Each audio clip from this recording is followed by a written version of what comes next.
ઉનાળા દરમિયાન ખેતીથી લઈ અને પીવાના પાણી માટે ખેંચ ન પડે તે માટે ગીર સોમનાથમાં આગોતરા આયોજનનો દાવો કરાયો છે। સોમનાથ જિલ્લામાં આવેલા 5 જળાશયોમાં પૂરતા પ્રમાણમાં પાણીનો જથ્થો છે અને ઓગસ્ટ માસ સુધી સિંચાઈ અને પીવાનું પાણી પૂરું પાડી શકાય તે પ્રકારનું આયોજન સિંચાઈ વિભાગે કર્યું છે।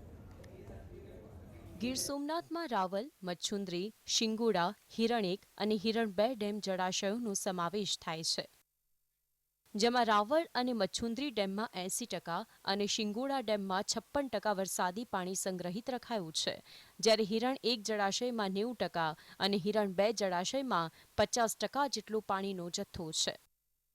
ગીર સોમનાથ જિલ્લામાં સિંચાઈ માટે રાવલ, મચ્છુન્દ્રી અને શિંગોડા ડેમમાંથી 8 વખત પાણી છોડવામાં આવે છે, તો બીજી તરફ હિરણ 1 ડેમમાંથી 6 વખત અને હિરણ 2 ડેમમાંથી 8 વખત પાણી સિંચાઈના ઉપયોગ માટે છોડાય છે।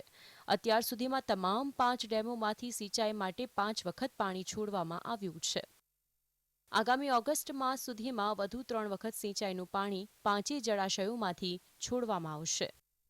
હાલ બધી સિંચાઈ યોજનાઓની અંદર સિંચાઈ માટેનું પાણી ચાલુ છે અને વ્યવસ્થિત રીતે ખેડૂતોને પાણી સિંચાઈ માટેનું મળી રહ્યું છે અને પીવાના પાણી માટે પણ GWSSB ઉના, કોડીનાર, ચોરવાડ અને વેરાવલ પાટણ સંયુક્ત નગરપાલિકા અને હિરણ 2 ડેમમાંથી 2 ઔદ્યોગિક એકમોને પણ પાણી આપવામાં આવે છે।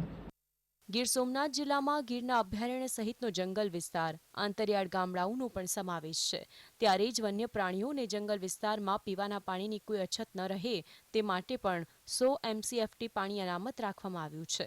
ગત વર્ષની સરખામણી આ વર્ષે વરસાદ ઓછો પડ્યો છે, તેમ છતાં તમામ 5 જળાશયોમાં જરૂરિયાત મુજબનો પાણીનો જથ્થો સંગ્રહિત હોવાનો દાવો કરાયો છે। દરેક ડેમોની અંદર બધા જે સિંચાઈ યોજનાઓ છે એ વન વિસ્તારમાં આવેલી છે, તેમાં 100 MCFT જેટલો પાણીનો જથ્થો વન્ય પ્રાણીઓ માટે રિઝર્વ રાખવામાં આવે છે અને ગયા વખતની સરખામણીમાં વરસાદ થોડો ઓછો થયો છે, પણ જિલ્લાના બધા જ જળાશયો સંપૂર્ણ સપાટીએ ભરાયેલા હતા, પૂરતા પ્રમાણમાં પાણીનો જથ્થો સંગ્રહ થયેલો છે, એટલે પાણીની કોઈ વિકટ સમસ્યા સિંચાઈ માટે પણ નથી અને પીવાના પાણી માટે પણ નથી। પાણી પુરવઠા વિભાગે વેરાવળ, ઉના, કોડીનાર, ચોરવાડ અને પ્રભાસ પાટણમાં ઓગસ્ટ સુધીમાં પીવાના પાણી મળી રહે તેવું આયોજન કર્યું છે। આમ અત્યારે તો ગીર સોમનાથ જિલ્લામાં પાણીનો પૂરતો જથ્થો હોવાનો દાવો છે, જો કે આકરી ગરમીથી પાણીના બાષ્પીભવનના કારણે પણ પાણીના જથ્થા પર અસર પડી શકે છે। દીક્ષિત પરમાર, GSTV, ગીર સોમનાથ।